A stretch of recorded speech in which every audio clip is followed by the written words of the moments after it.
RedBeard Podcast is brought to you by these cool dudes. Yo, what's going on, everybody? This is Tony from the RedBeard Podcast. It's Friday, and we are hanging out as usual. And guess what? I'm hanging out with my buddy. What's up, dude? To the left. Oh, Yo, this is your left. My left. All right. Hey, it's Cooley. Hey, what's up, man? How you doing? I'm doing all right. Yeah? How you doing? Good, man. And to my right over here, I have, guys, you know him very well, master of 80s, Don Carrara. What's up, buddy? Done. Happy Submarine Day, everybody. Submarine The Day. hero, sandwich, or the boat? I don't know, but both are submersible in water. Indeed. They are. Indeed. Oh, man. So, yeah, happy St. Patrick's Day to everybody. Yeah, great to be here. St. Patty's Day. Who in the room is Irish? Me. Not me. You're not Irish. I am not. I am. You are? Yeah. How much? Dude, Cooley is my last name. Look it up. It's a fucking Irish name. I'm just saying, man. You know, I look more Irish than you do. No, but I'll be honest with you. That's just the name that my ancestors had because they were raped by Irish people. Oh. Wow, holy shit, dude. Didn't expect that one. Yeah, No, that was, I don't know how the fuck I got the name Cooley. I'm definitely clearly not Irish, but no, you're not Irish. I don't know. I don't know a lot of like black Irish people either. Is that like a thing? Yeah, it is a thing though. It is? Yeah. I shouldn't have said clearly because it's obviously not clear because there are black Irish people, but whatever. I'm sure there are. It's just like if it would throw me really off guard if I met you one day and you were like, "Hello." It's like, "Hi, how are you?" Like I just would be completely thrown off. A black Irish guy. I'm the king of the leprechauns. Meet me over at the pub. Hi, to do. You know what I mean? So, but anyway, yeah. So none of us are Irish, but happy St. Patrick's Day. Hope everybody's living it up the way that they would with their corned beef and cabbage, and hey, or just getting drunk because it's St. Patrick's Day, and that's what you think you're supposed to do. So anyway, we have an awesome amount of stuff to talk about today because all of us are very passionate about these topics. And without any further ado, I just want to jump into our first topic. Dude, you saw The Walking Dead, and you saw The Walking Dead. Of course. What do you guys think of the season so far? So far? Yeah, so far. Man, listen, it's great. It's fantastic. Do you want to elaborate? It's going to be huge. like what the she Trump said. right there. Is that some Trump? That was my Trump, yeah. It's going to be huge. We'll send him to China. It's going to be huge. It's going to be great. It's great. Let me tell you about Negan. Do it. It's going to be huge. So what do you... No, I love it. It's fucking awesome, man. Like, I mean, like, they bring in all these different like groups and communities, but then like, every now and then they focus on like certain characters. It's like what they usually do, but like this week we got some clear focus on the kingdom and how they're doing things and what's going on with that, and that was just really fucking awesome, man. Yeah, definitely. And I mean, I like the different factions they have, as Cooley said, with the different communities. And a lot of people at work watch it, and some of them get irritated about the fact that each week there's a different focus. But I said, you kind of need that. Mm-hmm. They've established an audience. They have a fan base in there. And, I think they trust the audience that, okay, we don't get to see Daryl or Rick for a week or a couple weeks. We're okay with that because eventually it's all going to converge like it always does.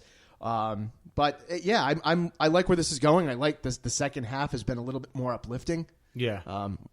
Last week was a little tough, but yeah, last week was pretty rough. Rip Benjamin. Oh yeah, seriously. Limitations. Yeah. But yeah, I'm really liking this season a lot. It's powerful. I think that this had been a great season overall because they are doing that kind of flip back and forth, and I think like traditionally in The Walking Dead we're on one storyline where it's just like, we're following them on their way to Terminus, or we're following them, as they leading to finding Alexandria and figuring out how all that's going to work. So I like that if you're kind of getting bored with one particular storyline, which I think might be kind of impossible. They switch it back and forth often enough that there's always something interesting happening. Yeah, so. and I then season 2 they were on the farm, and season 3 is the prison, and I remember people complaining about that. And then season 4, after that big fight at the prison when Herschel was killed, and then they all fragmented off, I actually thought that was really good, and they've been doing that ever since. But again, eventually they'll all meet up together in some capacity. They always end up making that happen. But let's talk about this last episode though, man. Yeah, definitely. Like Morgan is fucking like cool again. Yeah. That was pretty good. Yeah, well, I'm glad Morgan's actually kind of like growing a sack to send. I mean, I understand why he doesn't kill people because of his training, and he's trying to be very disciplined with that. But it was also good to kind of see him have a moment of like almost losing it again, And they did a flashback to his son. Yeah. And taking us back to like episode 3. You know what I'm saying? Like, with the that clear. that was really like the rock exactly. I had to explain that to Becca, but I mean, like it was awesome. I love that character. Yeah, he's great, and like the whole what was really cool was like when what's his name, Ezekiel, was like, give Morgan his stick back, and we'll give you the guns. Yeah, and like because like it was known how important that stick was to him, right? Yeah. So like I just thought it was really cool that somebody else asked for that and not Morgan, because like it just like kind of puts a stamp on the importance of that staff. And to that note, though, I like how they were like, give him the stick back and we'll give you the guns. And they were like, it's not how this works. Give us the guns. And like, but they ended up, I think, leaving the stick there anyway. Well, yeah, because they came back. Didn't they get into like some kind of like? Well, yeah, the kid got shot. Oh, that's right. And then that's right. They when brought they him came off. back and they said that Benjamin died, and I forget the leader of that group that comes out to collect. He seems pretty like even keeled, almost like he doesn't want to. He's like, can we just do this? Because I'm exhausted. He's the one that said, you're going to basically take a walk, or I'm going to kill you, and give him his stick back. And he gives him I think that's the moment he gives him the stick. Does back, he though? Because I thought they showed up and it was already on the ground before they came back for it. Because remember, they showed up and he had the 2 sticks, and that's how he ends up taking out what's his face. He like hits him in the face with it and then strangles him. I thought that guy gave it back to him. I could be wrong, but I remember that leader told him to give him back the stick, the staff, yeah. And then that was kind of shocking when he went up to Richard, and I was like, holy shit. I go, yes, Morgan is. I didn't see that. Did you guys see that coming? Because I didn't. What that he took out what's his face like right in front of everybody. Like I thought he was actually gonna maybe call him out in front of people, but I didn't expect him to kill the guy. I just thought beat up. I just thought he was gonna beat him up. I did. I saw it coming because like you could see it like building in his eyes. Oh yeah, like he wanted to kill him in the room, but like I think I think when he was about to kill him in the room, he listened to him, and he agrees with him fundamentally that they need to win back the trust of the saviors in order to betray them later. So that was his way of winning back the saviors' trust, but he's still on board with Richard's plan. Right. Yeah. But it's like, fuck it. Richard wanted to die anyway, so you're how I'm getting the trust back. Like, and now he's like clearly in the driver's seat. Yeah, because he basically took the words like right out of his mouth when he was talking to the leader. He's like, we wanted to prove to you that we're on board with your plan. Mm-hmm. And there's exactly we know what we need to do. Yeah, that's exactly what he had said in that room too. Right. So I thought that was really cool, man. And I like the whole, revelation of it was the cantaloupe. And when he had those carriages, and they showed right before the commercial, they showed him looking at the carriages. I said, okay, I'm starting to put 2 and 2 together here. I'm like, what's this guy going to do? And then, by making them stop, and, he's been on board for trying to kill them this whole time. And then when they found the one, they were one cantaloupe short, I said, oh my God, this motherfucker actually did this. But I'm like, okay, and then he clearly wants to die. So I'm like, okay, that's honorable. That's selfless. He wants to have something happen so they can move in on this, and of course it backfires. I'm going to give you guys a lot of credit, man, because you're saying that you saw this stuff coming like beforehand of putting 2 and 2 together. I was like blinded by all this. Like I didn't figure out that he was the one that put those carriages together until later on when it was like verbalized. I had no idea that he was going to get taken out by Morgan. Like these are all things that were like shocking to me as a viewer, but you guys were like picking all this up. I was missing it completely. I don't always pick up stuff though. There's some things I completely miss, but the carriages were the big red flag for me because it was only because it was right before the commercial, and then it came back, and then when they were approaching, he had them all in a line. I'm like, he was the only one that saw those. Why are these here? And then I didn't know exactly what he was going to do. I didn't come back to the beginning when they just had that one cantaloupe in the truck. I didn't register that, but I'm like, he's going to he's doing something here Okay, to have wait. them make a move. Did I miss something? Was there a scene at the very beginning where there was like carriages just scattered and then they were all together in a line? No, he had gone around the corner and found the backpack with, we assume, his Yeah, daughter. yeah. And there was a moment where he looked off, I think, to the side, and all those carriages were lined up, like almost like you would see in a store. They were all put together. Yeah. And that's what it was a very quick moment, but then when they approached the street, I think it was that long shot. Yeah. And you were looking through, it looked like almost like a grid. And they panned out and it was all the carriages there. And that's when I started to figure, like, okay, I think he's up to something. And then he said, you guys go off ahead. And later on, they showed him, I think, taking the cantaloupe. Didn't they show that later on? Just in case we missed it. But when Morgan kicked that bucket over, the cantaloupe like was there. Sixth Sense kind of thing. Yeah. Where they go back and they're like, look, this is what happened. Yeah. What a twist. But I love With that accent, too. But I love that for Morgan's character development. And Yeah. I actually really like Richard, like that character. They fleshed him out well, but I understand why Morgan did what he did too. So that was for me, I connected the dots when they told them to give over the guns, and Richard was like, "Yeah, just give him the guns. Just do it." Like Richard would never do that. Yeah, because he's been against them the whole time. Yeah. and they said earlier too, didn't they say he would be the first one to be killed if they ever went exactly and did something? So, and then I was like, all right, he wants to get shot, and, Right, and there's right, that right. honorable, but I'm like, there's no way they're ever gonna. and They're then I gonna had shoot somebody else, and then I had like the sequence of events that you had, but like I had it all flash back in my mind. I was like, oh yeah, okay, all Yeah, right, the stuff now I you know don't what say. happened. Yeah, and like that's when I put 2 and 2 together. it was a well done episode. I felt.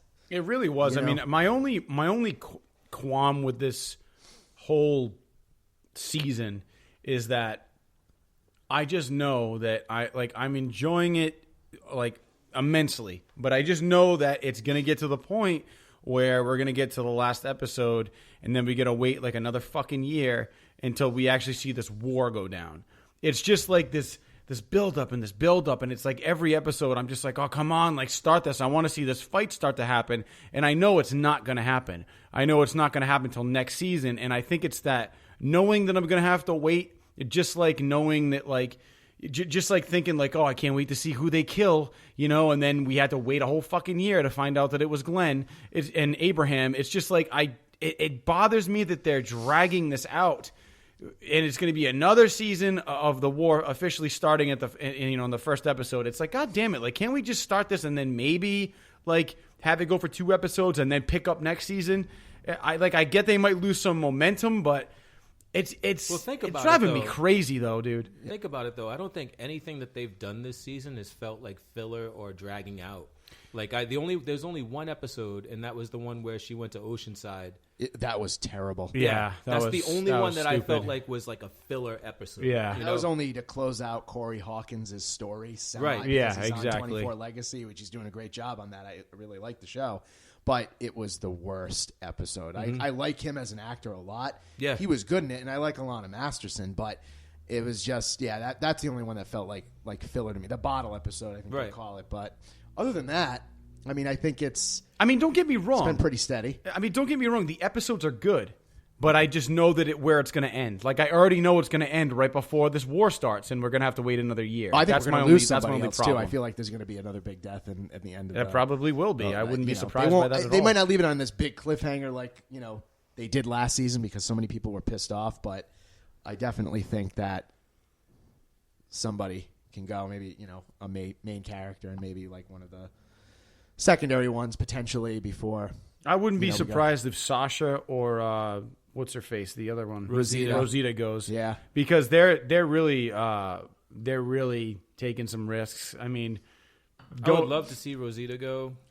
yeah, because apparently Sasha's on a new show. well, now, they Rosita's said. just like turning into a fucking like lone wolf bitch. It's like you're willing to. I understand you're pissed because your boyfriend died, but you know what I'm saying? Like you don't understand that you taking out Negan is gonna have a shitstorm happen on everybody that you care about. Right. It is not the fucking right time. They've been a little bit aggressive, I think, making her this way. I don't think that looking at something that bothers me, and I like her, but I think she did almost like a 180 too quickly. There wasn't that gradual development, and she's just kind of always brooding and pissed off, like you said, and it's a little bit annoying. Yeah. Whereas, I mean, I love Sasha. I think she's awesome, next to Sasha's awesome. One of those She is. strong female characters. But yeah, I have a feeling that we could see her go, unless she can balance those two shows, which I think they said she's shooting it now. Yeah, she was. So, she but was who able knows? to do Walking Dead and what is that show? Once Upon a Time. Mm-hmm. She was on Once Upon a Time at the same time as Walking Dead. Yeah. I think she's gone from Once Upon a Time. I stopped watching that show, so I hope they don't kill. I really like her, but I could see that. You know who I think one of my favorite characters this season has been so far is Eugene. I love where his character's going, and I love the stance that he took when he walked up. He was like, "I'm Eugene, and I'm one of Negan's right-hand man," and like he just goes to that thing. He's like, "You will give me that." He goes, "Give me all those pills." And like I was like, "Fuck yeah, man!" Like this guy's finally standing up for himself. Like, he's like, I'll take that too. yeah, That. But he's whatever you call so this. He's so intelligent. But because- he's. I didn't mean to cut you off. Sorry. No, I was just gonna say he fed Negan the same line of bullshit he fed to Abraham. About being the scientist. Yes. And I mean, it's all smoke and mirrors. We know that, and Yeah. people even at work, they're like, "Oh, you think Eugene's gonna turn?" I'm like, "No way." It's just he's so smart and calculated. He's gonna do what he needs to do, and I think he has something big planned. Eugene is a survivor. Yeah. And yeah. he even talked about, he even was smart enough to know, he's like, I know that those are for Negan and they're not for that girl. Like he knew that ahead of time. I also feel like the only thing that makes me worried is they fucking torch that doctor.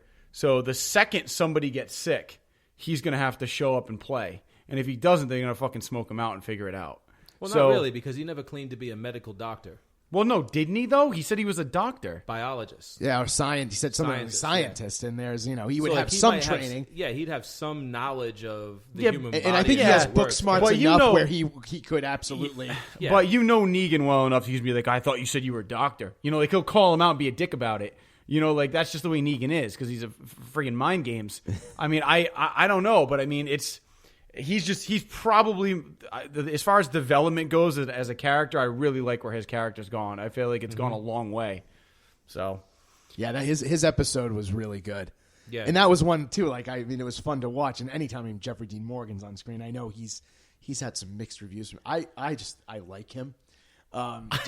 He's interesting. I mean, you don't like what he does, but you need that type of character as the adversary to the heroes, and you always want the heroes to prevail. But he's like a fucking loose cannon every time he's on. You don't know what he's going to say, what he's going to do. That doctor, I'm like, oh my god, I did not think he was going to throw him into the fire. Yeah, I thought me he was either. gonna maybe shoot him or hit him with the bat, and then all of a sudden, my god, it turned like a dime. Like killed there's so such many a people. complexity to his character Yeah. though that people don't realize until like probably well after the war breaks out and finishes. So like I mean, there's a lot to hate about him right now. But then you start to not warm up to him. You don't even necessarily like him, but you start to understand him and you start to see it as not just a guy puffing his chest out and peacocking. You know what I mean? It's there's a lot more to it than that. well, you've been telling me, and you haven't told me much, but enough to know that like there's reasons to his madness, you know, and why he does things the way he does them. And I'm interested to find out what those reasons are. And think about it this way, man. Like think about like the reason why we have different languages. You know what I mean? We have different languages because people originated in different areas of the world and we weren't all together when we came up with this one fucking language, right? So everybody does things just a little bit differently. Everybody has different types of cultures and stuff like that. And it's the same thing, even though it's all in America, even though it's all in Georgia, it's a new world and things are starting over. So everybody has their own culture that they're starting over with. And this is Negan's culture. Yeah, Right, and yeah. it makes you think too, like in a real life situation, if we're never saying this is going to happen, but in a situation where there was like an apocalypse, are you willing to compromise your morals and ethics? Like, none of us can really say what we would or wouldn't do given the situation, and it's like everybody has a backstory, Right. And I mean, anytime I talk about like villains in my class with students and stuff, we always say that every villain's the hero of his or her story.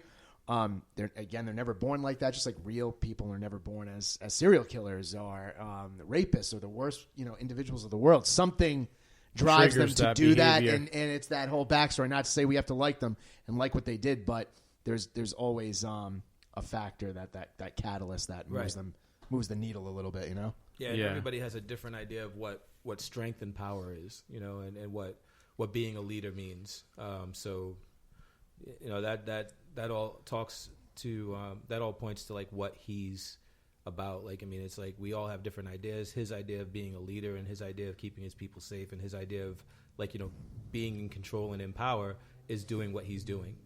Yeah. Only thing he has to stop doing is leaning back like he has a back problem on every word he says. That drives me nuts. You know, like, it's all started with the first episode, little pig, let me in, bend backwards. Like, he does that so much to the point where he's always leaning back. Mm-hmm. And I don't know if it's like a cocky thing or he's trying to lead with his dick, you know what I mean, as like a character choice. But it's like, it's one of these things that is so consistent that it's almost, it takes me out of it because that's all I see. You know, like, it's almost it's kind of. Well, what's interesting, it doesn't match the violence that he's capable of. That's what I'm saying, and that's where I've learned to.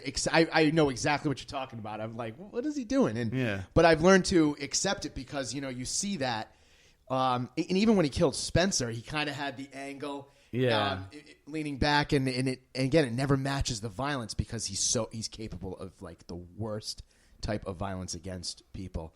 And that's why you never know. He's so jovial at one moment, you know, leaning back and all of that, and then, you know, throwing somebody into the fire, beating the living hell out of him with a bat. Yeah, and that's what I think works with him. You just don't know when he's going to strike. Yeah, that's true. That's true. But we saw Logan. I know all of us saw Logan. Dude, I mean, I know, Cooley, you saw it kind of when I was in Vegas. Don, you and I saw it together, as well as another movie we want to talk about. But what did you guys think of Logan? Because I fucking loved it. Dope. Awesome, dude. Fucking awesome. I said I liked it even a little bit more than Deadpool in terms of the rated R Marvel characters. Phenomenal. Yeah. It was 2.5 hours. You wouldn't even think it was. I honestly thought it was probably... Just to know that Hugh Jackman's been doing this character for like 17 years, I think it was the perfect way to close it out. You know, and like, he killed it. I think my favorite thing about this is, you know, I've heard a couple different reviews, and some of them have been like, oh, well, I wish Logan would have survived. And I'm like, you know, I wish he would have, like, you know, taken those kids under his wing. And I wish, you know, we could have seen him, like, be a little bit more badass. And it's like, well... Be a little bit more badass. Well, no, people wanted, like, people, as far I've heard people say that they wanted him to take a shit in the wound. Like, I don't get it. Like, no, they wanted Wolverine from, like, I'm talking about, like, past movies where he kills a lot more people. But then the 17 years takes its toll. I loved that humanity that's about him. What I'm saying. The guy looked he looked fucking frail. He didn't even look all jacked, like, and that was good. Yeah, no, like, he looked jacked, but he didn't look cut. Cut. Yeah. And I was one of those people. I looked over at you and I said, man, I hope he takes the kids, even though I knew there was no way that's going to happen. It was like when we saw Creed last year. Yeah. I did not want Rocky Balboa to die, and he didn't, thank God. But I knew, I'm like, they're going to have to when they started, you know, killing off all these people. And I don't know if we can say spoilers on this, but yeah, we can clearly. You said it perfectly last week. You're like, it had to end like that. And I said, I know, it did. And it was a good conclusion to a really good story. I just feel like, you know, for me, it was the perfect ending it was the perfect heroic ending for a very tragic character. Like, this guy has been living for well over a century. He's gone through so much pain because of the people that he's lost. Everyone around him is dying. He doesn't get along well with his brother, whatever the fuck happened to him. And I just feel like Logan as a character has gone through so much, and he just is not dying. And this adamantium is starting to actually, like, poison him and, you know, take its toll on him. And I just like the way that he went down. You know, he went down with looking at somebody that had the same mutations that he did. You know, like, not necessarily wasn't born like a normal person, was born in a lab, but understands, you know, like, she has the same, you know, kind of claws and the same healing powers. And you know, I just like the fact that she, over time, started to actually, you know, accept him as, like, a father figure. And at the end, you know, she calls him daddy, you know, before he dies. And I just thought that was such a badass way to end it. you know, and I felt like he felt comfortable dying. He was ready to go, you know, and he didn't want to suffer anymore in this life. So for me, it was just like a great way for Jackman to close it out. I was reading something on Twitter. I actually just finally, I mean, I've been on Twitter, but I don't really ever go on, but I officially kind of made it. Something I was reading something about James Mangold. I think he directed the last Wolverine, right? James Mangold. Yeah. And somebody posted something about, I forget who said it, but they said, you know, you're going to die you're going to die with your heart in your hand. And somebody pointed out how he dies in the movie holding his daughter's hand, and they posted it to Mangold's Twitter, and he goes, "You're pretty astute." So I guess they foreshadowed something way back when. And I was like, that's kind of cool because, you know, and that's the image on the poster of him holding her hand. But it was just, I agree that he's the tragic character. It was just a fucking awesome movie. Yeah, it was. And I knew going in it was going to be good, but it exceeded my expectations. Yeah. To the point I'd love another one, but I understand like it will stand alone, and that's perfectly fine. Well, don't count Wolverine out as a character. You're not going to get Hugh Jackman, but Daphne Keane was something special in this movie. And, Agreed. And I truly believe that this film was the setup for like our next batch of Wolverine movies. Now, whether they use Daphne Keane or not, I'm not sure. If they don't, it's a fucking mistake. They need to. She was ruthless. They need to bring her back. They need to, you know, let her grow with the character and be X-23 for, you know, the foreseeable future. Lock her up to like an 8-year contract because it's the only thing that Fox has got going on for him besides Alien right now. And Deadpool. Sorry. Yeah. Mm-hmm. But I think what's going to end up happening is that group of kids is going to end up being, you know, X-Force. Because I don't know if you guys have heard about the X-Force film that they've been beating around. I heard about the it. bush, you know, trying to get out there and get made. But Cable is supposed to be the leader of X-Force, and apparently he's going to be introduced in the next Deadpool movie. And then from there, they probably I can totally see them combining the kids from that film, Logan, with Cable and making them the X-Force. Okay. Did they cast Cable yet? I thought they were kicking around somebody's name. They were kicking around the dude that played Putty in. Seinfeld? Yeah, what's his name? You know, Patrick Warburton? Yes, Really? Patrick Warburton, Really, yes. dude? That's so interesting. They're And I kicking like around. him, but I feel like That's a weird He's a choice. one-trick pony, I feel. Yeah. But there was another one. Hold on, I'm going to look it up. I think they actually landed on somebody else. Why don't you guys talk while I find this information? Because I thought it was like a name that has recently been big, has emerged in cinema. I mean, side note, I thought before Logan, that Deadpool like 4-minute trailer they had, it was awesome. That was great. Like, I didn't see that. Like I use that RunP app, which you're well aware of. And anybody who has to take a piss multiple times in movies like I do, You should have been the inventor of that app. Oh god, it's $2, dude, and it is the best. No, honestly, what it does is you start the timer at a certain point, and it vibrates when there are good like times to take a piss.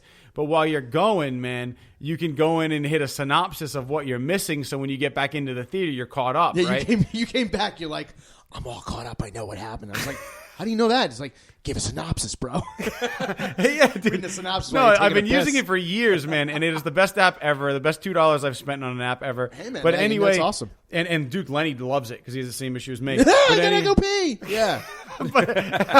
but anyway, it's so it was great though. But I knew about that because it said, you know, there's a Deadpool like 4-minute thing before the movie, and the other great thing about this app is that it tells you if there's anything after the credits. Yeah. So I know if I have you to are stick my around or go-to not. on that. Yeah. So, but honestly, it was great to kind of see Ryan Reynolds in that character and just do another parody of like, you know, how Superman can never change fast enough or he changes way too fast. And it was nice humor before a very bleak movie. Yes. You know, and there were uplifting parts. Don't get me wrong, but it was just very bleak. I mean, there was just so much. I mean, every character freaking dies in this, and pretty much.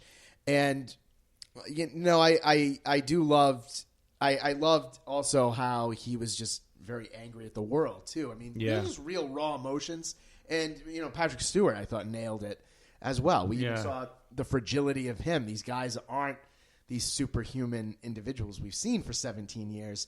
And He's having like a seizure every like day and a half. it was just, but it was a fitting story. I was so friggin' impressed.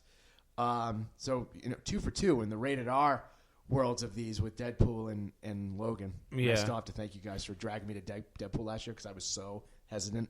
Yeah. After seeing the debacle in Wolverine years ago, you got to come see this. You got to come see this. Oh It was yeah, fucking dude, you incredible. love yeah. So I like the way they're going. It's a nice break from that, other part of the universe we're used to seeing in film at the theater. I do have a question for you, man, because this is something that maybe I didn't get. So I was Hold on. Yeah. There's a. So you guys sent me on. Well, you didn't send me on this mission. I went on it on my own to find out who's being cast as Cable. But apparently, the thought that I had that there was somebody actually cast in the role was wrong, and they're still, kicking around the cans and trying to find somebody. Really interesting was Rob Liefeld, the creator of Deadpool, tweeted out to Russell Crowe. And basically said to Russell Crowe, you should read for Cable in Deadpool and X-Force, just saying. Oh my god, I would love to have Russell Right? Crowe in a Russell movie. Crowe would be fucking dope as Dude, Cable. Russell Yeah, Crowe. it's so He's like getting we to don't a think damn movie of his again. name. Like he'd be great. Yeah. So Russell Crowe responds, right? His response was, I should read for it. Right? I should just get it. And so Rob Liefeld says, huge fan, sir. Poorly worded. Apologies. Right? So then Russell Crowe says, I'm sure if Ryan Reynolds has any interest in the idea, he'll find a way. Right? So I think that that insinuates that Russell Crowe is interested in the role. Hell yeah.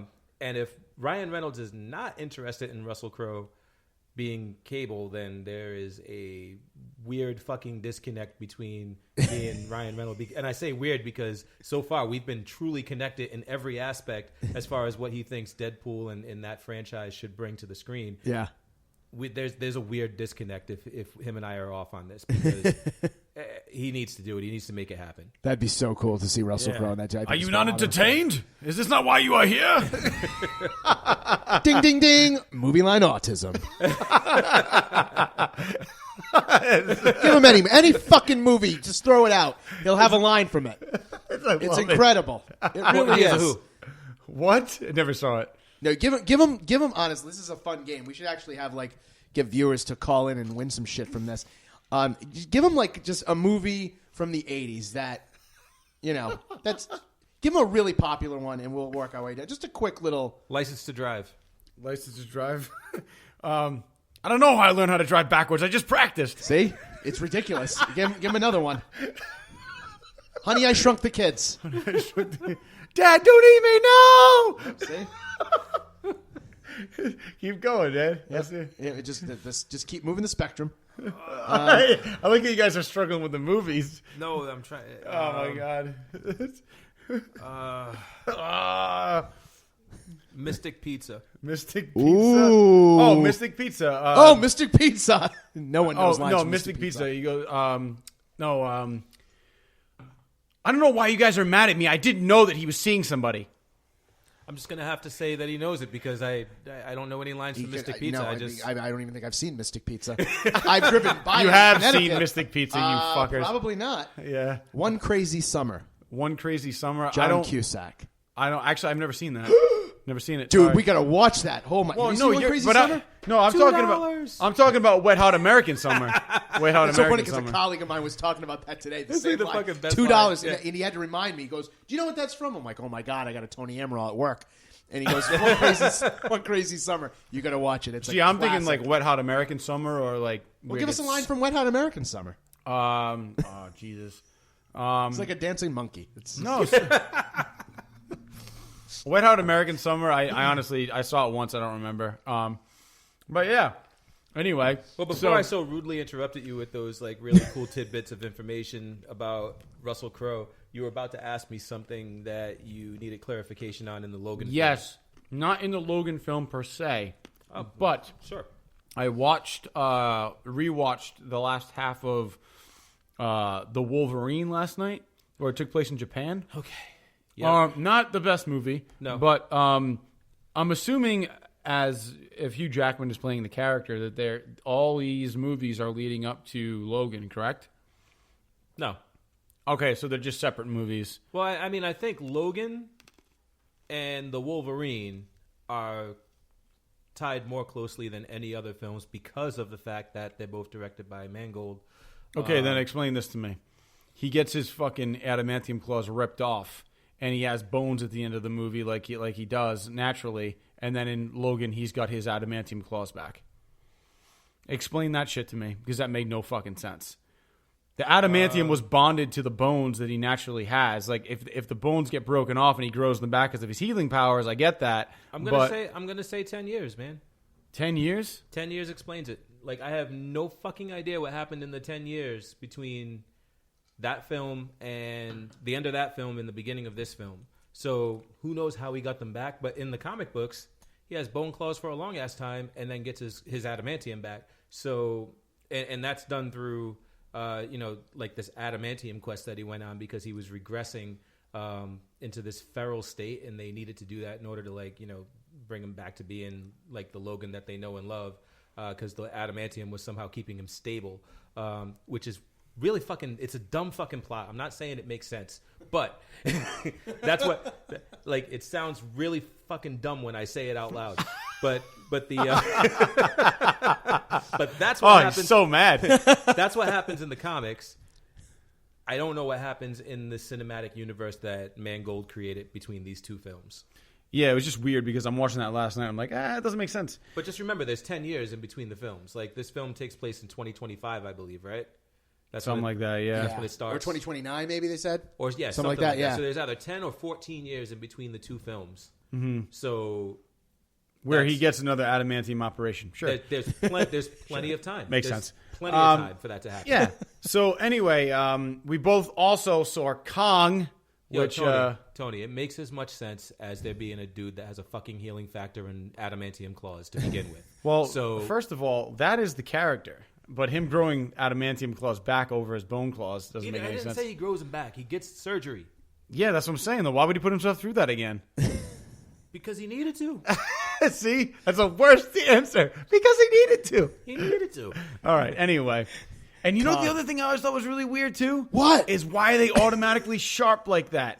Like, shouldn't they bond to the shape of his claws? Like, to his bone pointy claws? He probably sharpens them. They like, one comes out, it's like, oh, fuck, this is dull. I know Wolverine Origins, but, like, dude, he fucking gets all that shit done, and then he's like, oh, and, like, the claws come out mad longer, perfectly like blades. I'm like...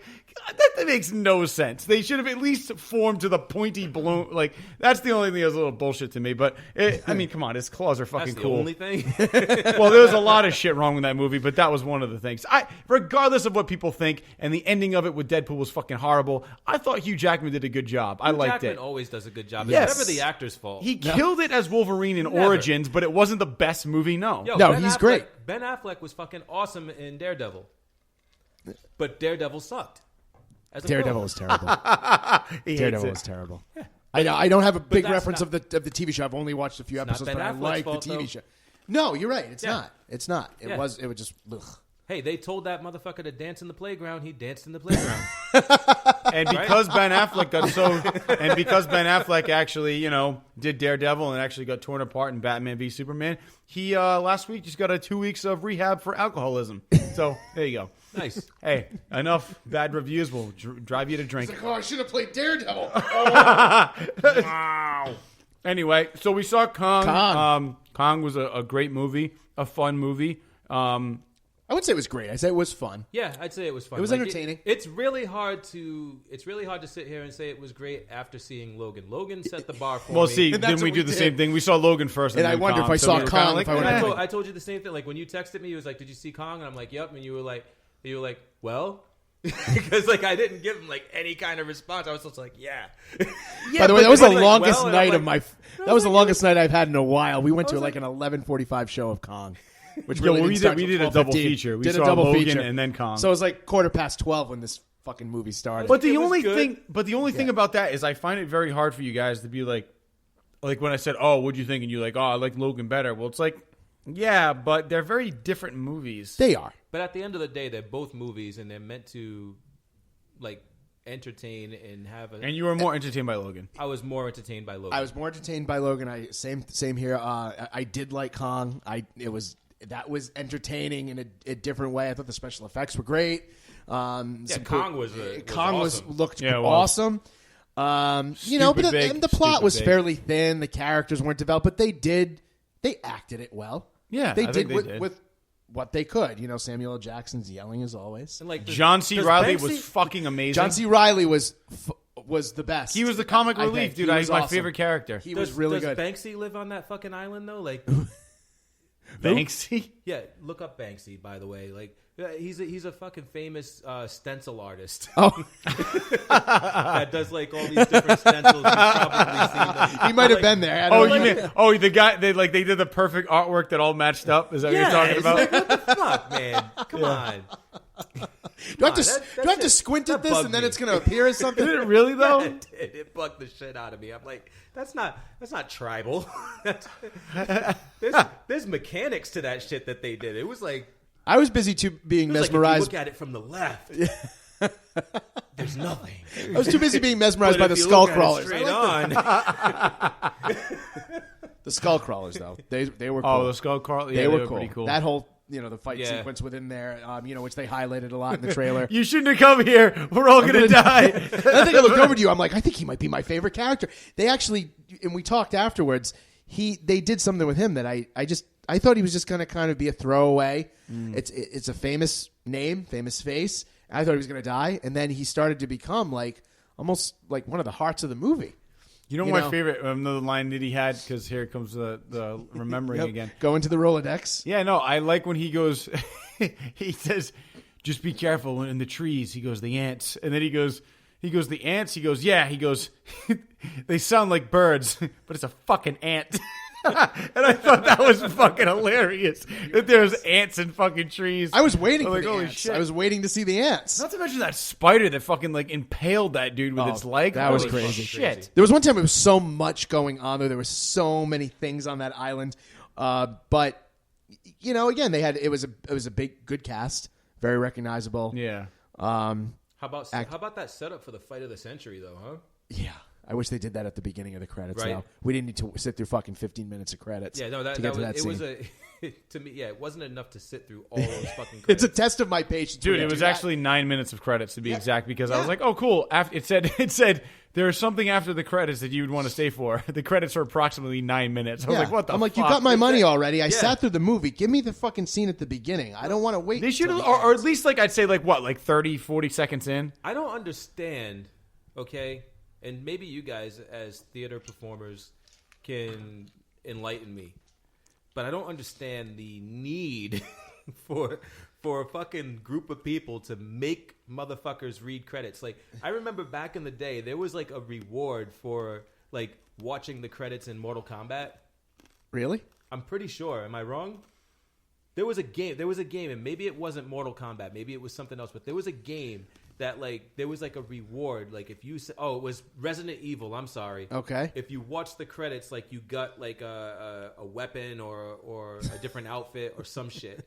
But it's people force you to watch fucking credits for no reason. I know. See, I think the only nobody's reading them. When the credits are rolling, we're all just fucking talking to each other. Yes. unless there's Nobody's something waiting to see who the key grip is. unless somebody that did the film, you'd stay for that. But I honestly Watch Larry's the key grip on Even this. if- I know Larry. Who's the gaffer? Even if you fucking knew the name of somebody, it would be hard as fuck to see it because there's so many goddamn names. I know. The other thing too is, I think the only two movies that I've ever remembered there being after the credit scene was one, Adventures in Babysitting. At the very end, there's the dude on the edge, hanging on the side of the building, and he's like, "Help!" Because no one's helping him, and he's at the top of the skyscraper. And then it's at the very fucking end of Masters of the Universe, where if you wait, you actually see Skeletor's head pop out, and he just says something he laughs, or he says "I'll be back." You know what I mean? And it's they never made another Masters of the Universe, but those are the two after the credit scene that really stuck out for me because they're the first ones that I'd ever seen. I feel now it's fucking there's going to be the after the credit scene. And Ferris Bueller. Oh, and Ferris Bueller was the other big one. Yeah, with the fucking you're still here? Yeah. Go home. That one. Yeah, definitely. That's when it was a rarity. That was you- the first one. And you Yeah, know, it's funny okay. that you say that because that Run Pete app, I've actually like let it run on in my phone like too long after the movie. I just forget. I go back into the app to close it out, and it's Ferris Bueller, and he's like, "You're still here? Go!" like that's stop nice. the timer, which I think is pretty fucking funny. That's creative. But yeah, you know, I agree with you. I mean, but overall, Kong I thought was entertaining. I think my only qualm with that is he was just so fucking big, and to the point where it was just so unrealistic for me. Not to mention that like they're only doing that for a setup for Godzilla. Wait, can I say that I loved though? This is one thing that I loved about the movie. Absolutely loved. All right. He didn't have this fucking hard on for the blonde chick. Yeah, no, I like that too. Yeah, Like finally, he's acting like a fucking ape. You know what I mean? Like there's no like weird fucking bestial like sexuality or tension, like, because I'll be honest with you, at the end of fucking Kong, like the original King Kong movies and all of them, you're like, you fucking feel bad for Kong for not getting the woman. Yeah. It's weird. yeah. And it's really weird, and I'm glad that they didn't weird me out on this one. No, it was good. I didn't believe the fact that like he's beating the shit out of that fucking thing with her in her fist and she survives. Like that's she would have been mushed to a pulp. You know what I'm saying? What I'm saying though is if you're listening to this and your hang up about going to see Kong is that you're not into bestiality and you always feel weird going to see King Kong movies, you'll be fine going to see this one because that shit doesn't happen, and I'm fucking souped about that. I think one of the bigger problems too with the movie is it was so bloated with famous people. Yeah. Like big names. All of them. So, I mean, you recognize, like, I would say 90% of that cast. And because of that, I think they weren't really, it was wasn't like the well Avengers. developed. It wasn't well, like the characters weren't well developed. Again, they acted the parts well. They did what they could with the script. You know, the story flowed. It was entertaining, but, you know, it's just like a little bit more, I think I needed. Kind But of like the Godzilla movie. The Yeah. Godzilla movie did the same thing. Yeah. I mean, you had fucking Bryan Cranston in that movie for 5 minutes. yeah, Yeah, Matthew Broderick was awesome. Yeah. wrong version. Wrong one. No shit. You guys so- didn't get that? Not terrible. not for the first 5 minutes of that awkward stare at each other. Yeah, you were like, yeah. I was waiting for you to get it. Holy shit! Wow. No, but it was good. I mean, it did what I figured it would do. I was entertained. There was some cool deaths, which is another reason we go to see these movies. Do you remember the commercials for Godzilla?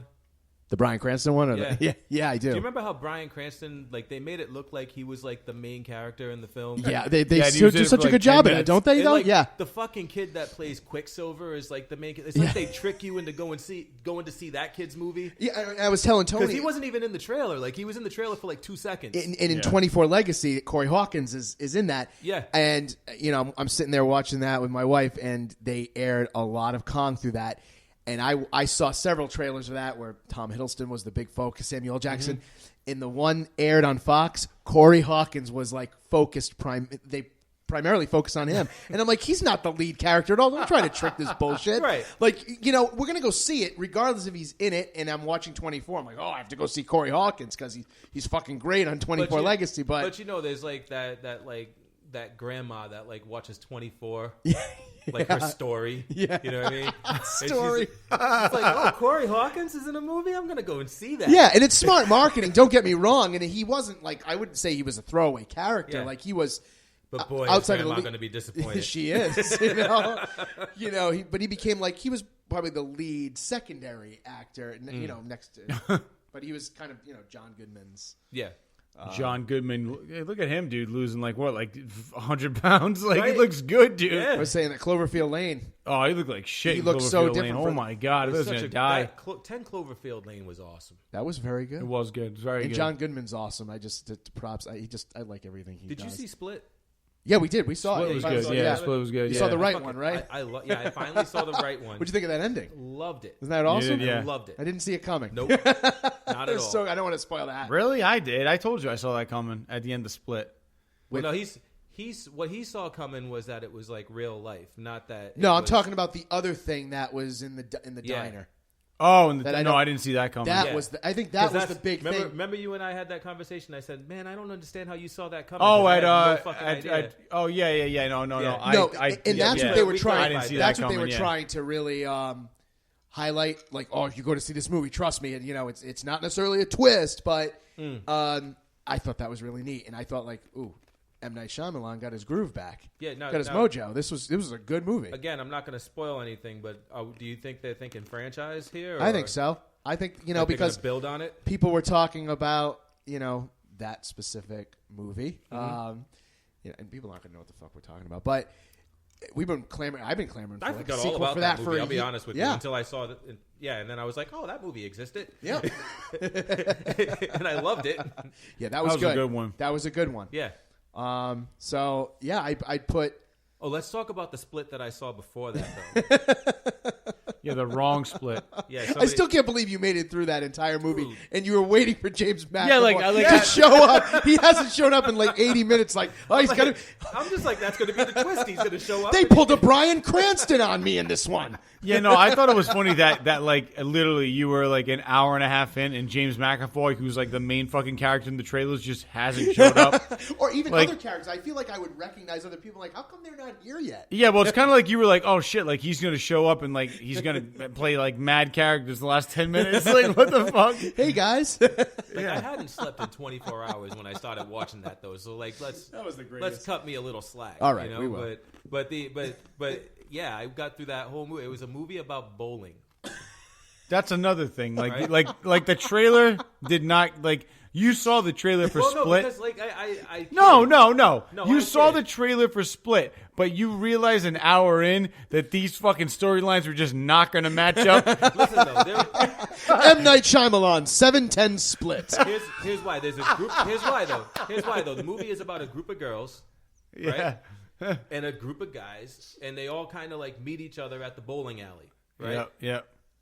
And then it's like this. And James like, McAvoy shows up with different personalities. But then it's like this weird, like, like, will they, won't they? Like, this romantic comedy kind of thing going on. And then I'm just waiting for somebody to just kidnap the bitches. like, not related to any of the people that are there. I'm just waiting for James McAvoy to be, like, in the parking lot, like, while they're walking out of the bowling alley or whatever. Like, just waiting. You know what the best part about this? You know what the best part about this movie is? It probably was fucking awful. No, but it was actually good. But it was probably really good when he saw it because he was the suspense waiting for James McAvoy to show up. Like, wow, they're really playing this up. Now, if this When's he gonna show up? this was M. Night Shyamalan, he's been definitely setting it up for the franchise. We'll call it Spare, Strike, Gutterball, and Foot Fault. It's a 5-film deal. No, like, yeah, because, and then here's the other thing, too, that kept me watching.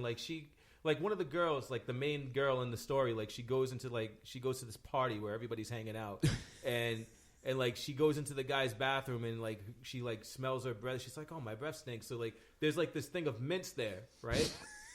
Like, the same shit that you use, Tony. The fucking Listerine strips. Oh, Listerine strips, yeah. So she takes the Listerine strip, and she puts it in her mouth, and she comes out, and then she starts fucking tripping balls because, like, the kid that was at the party, like, kept his acid in the Listerine strips. You're like, this is where it's going to happen. Here comes James McAvoy. Exactly. I'm like, they just roofied her. They're doing it for, I thought it was like a cult of, like, fucking people that was, like, doping people up for James McAvoy to come in and grab him. All right, we have 10 minutes left for this guy to show us 50 personalities. All right. Not only is it St. Patrick's Day, by the way, but it is also the day that Iron Fist came out on Netflix, which you already watched 5.5 episodes of. I've watched the first half of the first episode. But there was something that you and I were talking about briefly. Don, you're probably going to be able to chime in on this once you get the gist of what's going on. But, dude, I'm so far behind in Netflix Marvel, so I'm just gonna listen. No, you got to watch Jessica Jones, Luke Cage. Dude, I still have to fucking watch Daredevil. Iron Fist, though. Yo. But you had a problem. Like you were actually reading the reviews on Iron Fist, and people were like flipping out and like nitpicking shit. And there was some things that I thought were very interesting that I wanted you to talk about briefly. We'll talk about it. Yeah, well, you said that people were one, like, right off the bat, like, pissed that, like, the main character wasn't Asian. He was like a white guy, and that's basically the fucking way he is in the comic. Like, he's white. So here's the thing, right?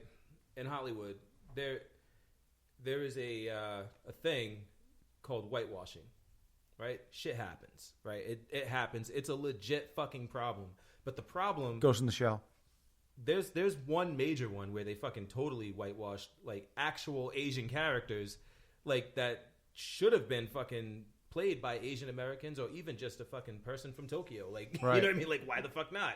But here's the thing. Like, the argument that people have and what people should be making is we need more people of color in prominent roles that are not just for black people. Like, I don't need Tyler Perry to make a movie to see black people. I don't need, John Woo to make a movie to see Asian people as heroes, right? Like, I want a Hollywood film to be made just basic. Like, a good example is fucking Harold and Kumar. Okay. That's a good example of what I want to see more of in Hollywood, where you have two characters, one's Indian, one's Asian American, Indian American, and they are just fucking two dudes. You know what I mean? Like two dudes doing their thing in the film, and it's not, the film has nothing to do with them being Asian or Indian, right? Mm-hmm. And that's what I want to see more of in Hollywood. I want to see more like people as romantic leads or as, even action leads or whatever, without it having any bearing on their ethnicity, but have them be somebody who's Asian American can relate to. But in this instance, Iron Fist, you have a dude that's like, the character himself is a white American. Right. But people are crying because Marvel didn't take the opportunity to cast an Asian American in a role that's supposedly, quote unquote, suited for an Asian American because he's a martial artist. How fucking racist is that, dude? No, it's bullshit. Like, I mean, that's more racist than not casting an Asian American. Yeah, but see, it's one of those things where that is what pisses me off, is that people are actually saying that it's a problem for him to be not an Asian American when, if you read the fucking comic books, the character is not Asian. He's a white guy. And that's why you should be doing it the way you're doing it. Like, you're following the story. But their argument, and like, I mean, this is like, a lot of it is coming from an online community called Geeks of Color, right? And their argument would be, like, to what I'm saying, their argument would be that Marvel dropped the ball when they created the character for the comics. Yeah, that's dumb. By creating a white guy who's a martial artist, blah blah blah. But like, everybody has the ability to learn martial arts. Yeah. No, I agree, and the whole element of, I think it even started. It came about like last year with the Oscars, talking about that too, and it connects to something like I read with Samuel L. Jackson said about the kid who's in that movie Get Out, which I haven't seen yet. Yeah, it sounds good. I don't know his name, but he's British, I guess. Yeah, he was in Black Mirror, actually. Oh, he was? Yeah. And Samuel L. Jackson said something now about, he found out he was British, and he's like, I wonder if, one of our American brothers would have been able to play that role differently, and blah, blah, blah, blah, blah. And he went off on that, and I don't even, from what I understand too from the trailers of that, that's not even a movie about color. I think it's like, there's an interracial relationship, but I feel that's not the focal point. So we're just like watching something that we're used to seeing constantly. And now Samuel L. Jackson has taken to Twitter and whatnot to say something about, and it's like, why can't we just let it happen, Yeah. and not make a big deal? Who's the best for the role?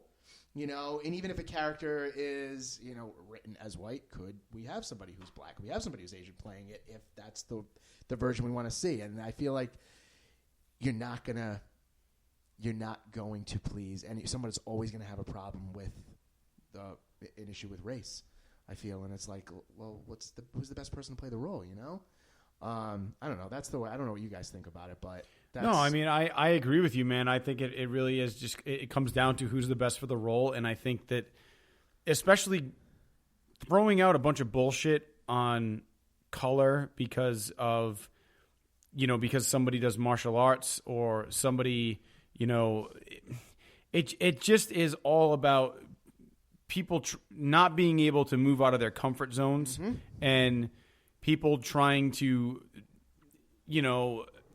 it's stereotypes. It's really what it is. It's like you're used to martial artists being associated with Asian people because of all the Jackie Chan movies and all the Bruce Lee movies and blah, blah, blah. But it's like that's not everybody that is Chinese or Asian knows fucking martial arts, and like, not everybody that is white, doesn't know martial arts. And I think it's so ignorant for people to come out with these reviews when this thing just fucking came out today. It's like unbelievable. Like people are already shitting on this fucking thing. They got 6 episodes of the series in advance because they're better than us. And and more people read their shit, obviously, or some shit. But anyway, well, regardless, man. They get 6 episodes in advance. They watch the 6 episodes and they form their opinion based on that. And they even say, "Hey, we're only 6 episodes in. It might turn around." But a lot of the problems are like with the casting and with the pacing. And I'll admit the pacing is a little slow. It's a little slow paced. But I mean, it doesn't have to be action in your face all the time. And you know what I think? Go ahead. No, go ahead, man. I was gonna say, you know what I think it is too. I think, obviously, what they're doing or their tactics might be working because we're talking about it. But I mean, they might be putting this bullshit out there just to get people's reactions, and that's exactly what they're getting. It might not actually be their true feelings. It might be a way to stir up some shit on the internet and have people backfire and say like, well, that's bullshit, blah, blah, blah. And you know what? And then they get attention. Dude, and we're talking about it. It's you know what I mean? It's what the hell you call it? Reverse psychology. I mean, that's what it is. Like, oh, let's put some bullshit out there just so people. It's the wrong way to do it. It doesn't matter. But it there doesn't are a lot matter. of people out there it does who not can't fucking think matter for themselves, dude. And they will go off of what somebody reads. And then they'll go off and they'll spout it to, these other degenerates who are just going to feed off of that rather than looking into it yourself and looking at the research and looking at opposing viewpoints. Yeah. That's my issue. You read 8 bad reviews. What happens if there are 10 good ones? But here's the thing. You bring up that point about they're going about it the wrong way. Well, I don't think they give a shit. I think that they're doing it because they're getting talked about. Their shit's getting retweeted and promoted and whatever, and that's what they want, and who gives a fuck? You know what I mean? How many people now, like Denzel Washington said something pretty cool, man. Like they asked him about what you guys think about. They said, what do you think about new like fake news now? And he goes, well, I think it's your job. He goes, to make sure that the right news gets out there first. He goes, and I think that it's your job as a reporter to make sure that you're respecting the people that you're talking about. He goes, sometimes we put out stuff about people not giving a shit about if it's right or wrong or who gets hurt or who gets put in the spotlight. It's just get it out first. You don't think about the ramifications of that. It is journalistic ethics, and they're not. And I think that's what it is now a lot. It's like they don't care. They're thinking about, I'm going to throw this out. Who cares if it's bullshit? Who cares whose career it fucks up? But everybody's or a what writer, I have to say, man. if That's it's racist or stereotypical, no, that's the it's thing, going to though. be It's not talked news. about. It's not news, though, what they're reporting. They're reporting their opinion, and when you report your opinion, that's not what I mean. That's not what I mean, though. I'm not saying it's news per se. I'm saying it as an example. Like, right, no, but I get what you mean. But I'm saying like you're saying that they're doing this to get out there and get it out first, and be like retweet it and get attention. But they're getting the wrong attention because it's not going to make anybody really want to fucking listen to them or be part of that community when it's like joining a group of idiots. I don't know. I disagree, man, because a lot of people like the Spoiling Dead fans, and they fuck up shit all the time for people. No, they fuck shit up for people. I love spoilers. I'd be a Spoiling Dead fan.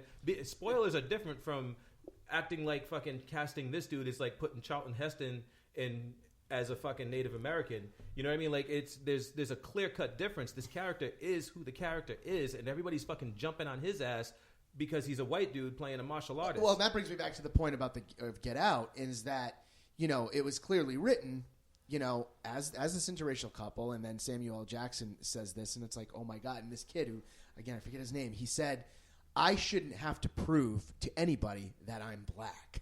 That's not why I got into this. And it's exactly the Harold and Kumar thing. Oh, that motherfucker's black, dude. Yeah. Like he's He's Manute Bol. Like, that dude is fucking like... But he's saying, like, I shouldn't have to prove I'm, like, this type of black person versus this. And it's like, why are we even reading this? Like, let the film stand for what it is, and let's acknowledge that this kid who hasn't been in much, like, I think that's great. And this is coming from Samuel Jackson, who's in fucking everything. And I guarantee you one of our American brothers couldn't do a better job than that kid.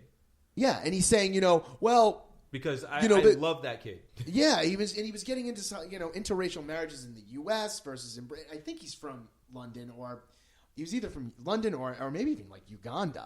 It was just a really disturbing, and I don't think Jackson was trying to be so offensive, but that's the way I read it. Yeah, and it's like we're scrutinizing everything today. It almost makes me think of this ad I saw on some social media. It was an Old Navy ad. Did you guys see this? Where it was diversity, of course. So you had someone who was Asian, someone who was white, someone who was black, someone who was Hispanic. And the girl who was white was the tallest of the group. And she had her elbow. Oh, yeah. She had her elbow. Yeah, kind I know of like this. under, like the fist under So her chin. stupid. And the elbow on the black girl's shoulder. And people spouted tons of comments. And it was really divided. And there was somebody even going, is there anything that's like not sacred that we can't pick apart now? Yeah. And it was just a fucking ad. If it was the other way around, somebody would say, it's just like, let's let it stand for what it is. And that's where I think we're headed with casting and writing. DC. And you're right. It's just like, how can we get the first article out? How can we get the first comment out? How can we be the first one to retort against somebody? And it started during election season, too. He It all is connects. from London, and Yes, his name is Daniel Kaluuya. That's right. Or Kaluuya. He's not a fucking drink. A racist drink at that, right? Like, oh yeah, he's the coffee drink. He's actually going to be in Black Panther, which is cool. Oh, nice. Yeah, I heard about that. Well, I just remember seeing him in that trailer. We went and saw something, and I was Yeah. like, who is this kid? And he looked like he was going to be really good in the movie. And I like the fact that we see these new up and coming actors, people that haven't really been saturated in Hollywood. And most of us, I don't think we really give a shit. Yeah. No, I agree. I think it's just, we're getting to the point in society where everything is too PC and we need to back off a little bit, and just literally just go into something, watch it and enjoy it and stop trying to just trash it. And I think we're always looking for the negative and we need to start looking for the positive. Yeah. But hey, on that note, I think it's, just time for us to wrap up because that is our Friday episode of the RedBeard Podcast. I want to thank Don Carrara, Masters of 80s, for joining me on this. You guys know him if you listen to Tony Flying Solo, and obviously my man Cooley. So we will catch you guys next week, and we'll see you then. Everybody have a happy St. Patrick's Day. Peace. Peace.